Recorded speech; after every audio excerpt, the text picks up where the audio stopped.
Hey guys, welcome to my YouTube channel. இன்றைக்கி நம்ம இந்த வீடியோவில் எதை பற்றி பார்க்க போகிறோன்னா, ஒரு நாள் ஒரு கதை புக்கில் இருக்க 26 கதையை பற்றி தான் பார்க்க போகிறோம். வாங்க வீடியோக்குள்ளே போகலாம். இந்த கதையோட பேர் என்னன்னா, ஒற்றுமை வலிமை தரும். நம்ம அடிக்கடி இந்த பழமொழி கேள்விப்பட்டிருப்போம். ஒற்றுமையாக இருந்தால் தான் அது வலிமையாக இருக்க முடியும் அப்படிங்கிறது.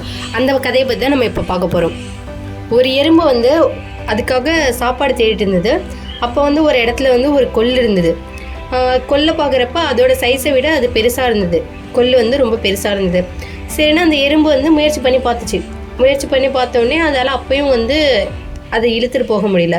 உடனே அங்கே 2 எறும்புகள் நடந்துட்டு இருந்துச்சு. அந்த எறும்புகள்கிட்ட போய் அங்கே கொள்ளு இருக்குது, நம்ம சாப்பாடாக வச்சுக்கலாம் அப்படின்னு சொன்னுச்சு. அந்த எறும்புகளும் சேர்ந்து இந்த எறும்புக்கு ஹெல்ப் பண்ணுச்சு. ஹெல்ப் பண்ணிவிட்டு பார்த்தா 3 எறும்பும் சேர்ந்து அந்த கொள்ளை அதுங்களோட புற்றுக்கு எடுத்துகிட்டு போயிடுச்சுங்க.